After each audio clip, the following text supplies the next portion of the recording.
Hey there, so you probably already know the city of Austin is moving forward with this plan to put parks on top of I-35 over the interstate with all kinds of amenities, possibly even buildings. The city council voted earlier this year to pay for the support columns that would hold up these massive decks over the highway, kind of like Clyde Warren Park in Dallas. It's over $100 million just for the support columns. Building the whole thing cost hundreds of millions of dollars. And it's an open question whether that is ever done, given all the competing priorities in the city. But the city has to let TxDOT know by the end of the year how it would like to configure the deck parks near the Hancock Center area, around where the red line will cross over the interstate once it's lowered. Now, you know, the train tracks currently go under the highway, but there are 4 options on the table that they're looking at. And each costs different amounts of money, each has different benefits and drawbacks. And so, you know, they were doing this open house. You can't go because you're busy, it's a Saturday, right? But I just wanted to take you inside so that you can just hear what the city has to say and the different options they're considering, because they're the ones who are going to be deciding. This is not up to a council vote. The council's already given the city permission to go ahead and make this decision. So let's go inside and take a look. So today we are here to re-engage the public on our Future 35. Today specifically we're looking at 2 stitches north of 41st Street. The reason why we have to come back to the public is because throughout the past 2 years we were never talking about stitches. Stitches are 300 feet cap decks that will be going over the highway lanes. Up until now we've only been talking about cap decks, which are bigger than 800 feet. So for the first time we're really bringing a lot of new information to the public about what can and can't happen with these stitches.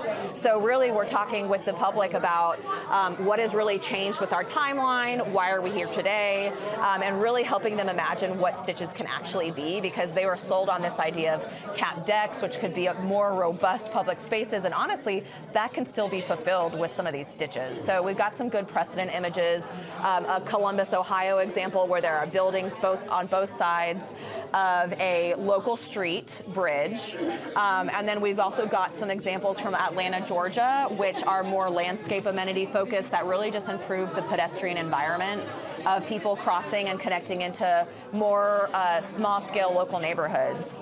And so when people really want to understand, well, what has the city funded, and is this going to add any more costs to what the city has already committed to? The answer is no.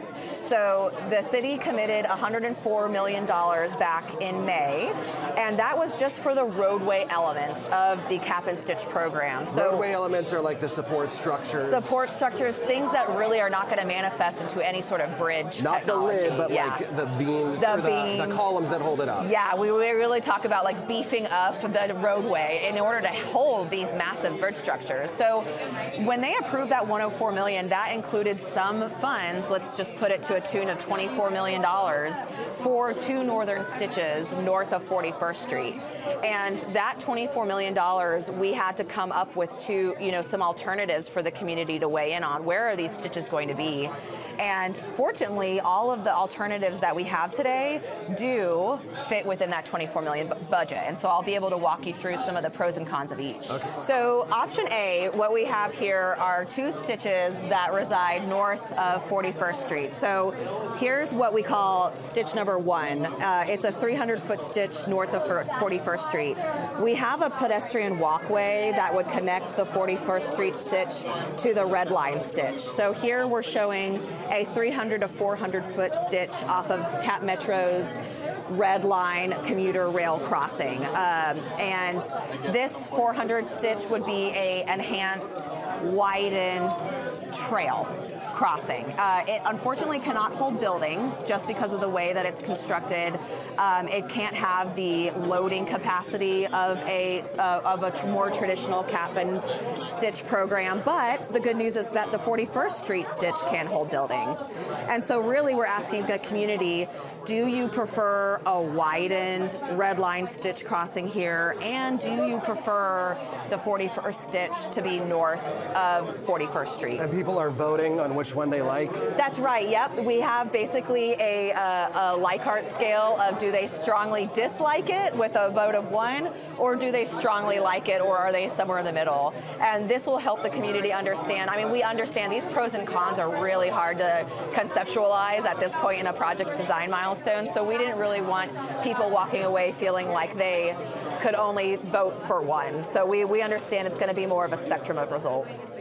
Yeah, so what you're looking at there is we basically have the cost estimates for this proposal of what the roadway elements would cost, and as you can see, that's $8.8 million, which is well below the $24 million budget we have. That is obviously a pro because we could potentially save costs on this alternative. But these have not been funded yet, right? That's correct. Phase 2 has not been funded yet, and that would be a future council decision. And then after the decks, isn't there an additional cost for any amenities? That's right, yeah. Phase 2 only gets us concrete. We would need another additional phases with philanthropy and private developer partners to even see grass and trees or to see buildings. And when can in theory, when could someone go and like sit there and read a book? 2040. Okay. Yeah. That's what we're looking at now. That's what we're looking at. All right. Yeah, so we can head over to option B, because what option B is showing us is the only difference here from option A is that the 41st Street now all of a sudden goes over south and north of 41st Street. So there's some interesting ideas behind this one. This one would kind of create more of an urban boulevard with building massings on both sides. So you would likely see buildings similar to Columbus, Ohio, where there are buildings on both sides of the highway. This would be a really cool gateway idea.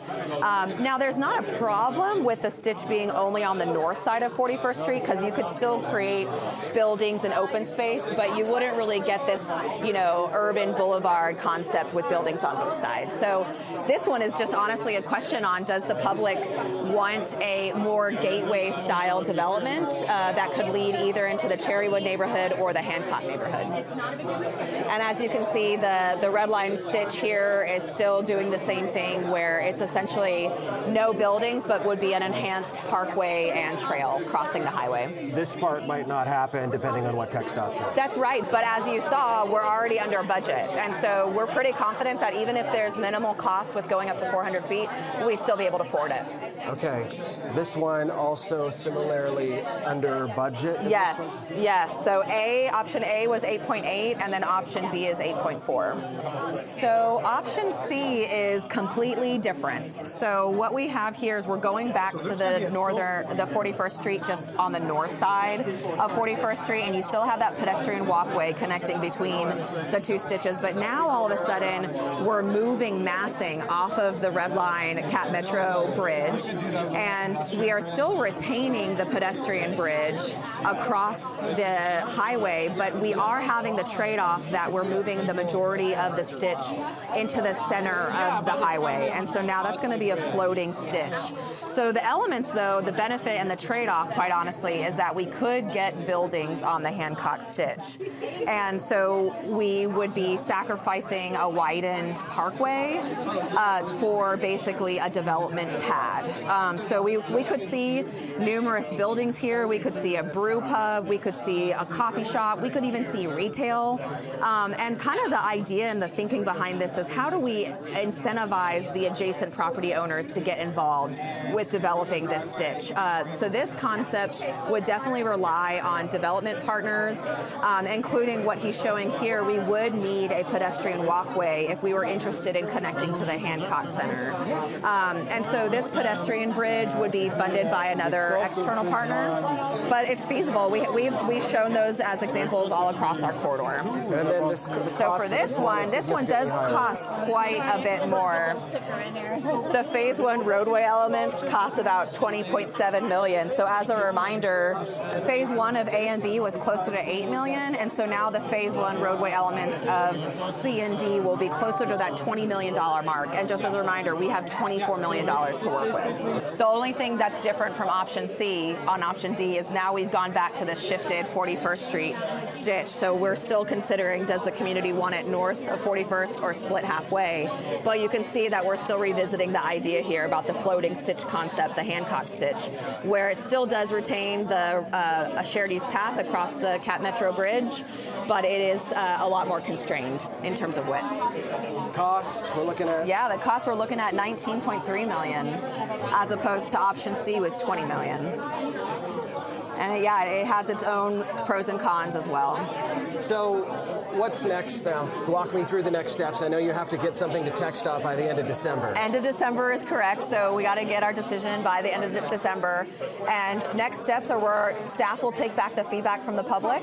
We are going to analyze it against technical considerations as well as financial considerations, and then staff will make the decision. Council will not be voting on this. Yeah, this will be a staff decision. That's the authority that was granted in the May 21st, 2025 decision. So how are you going to choose? Is it based on just public feedback alone? No, it's not a popularity contest. We're not here today. We're definitely taking notes on other conversations that we're having. A lot of things that people want to talk about are just what is the feasibility of these being built. So you're kind of in that headspace of like development partnership strategy and phase 2 cap decks, and so that's definitely a part of our consideration. And as well as financial considerations in the front end. What are we committing to now? What are the risks that the city has to take on? What are some unknown risks that we aren't totally confident in when we're talking to TxDOT and our other partners? So it goes beyond just the popularity contest. And it is kind of showing preferences for option B, and I don't know, option C and D are interestingly split as well. So I think it would be really hard for us to walk away today and say confidently what is going to be the final decision. Yeah.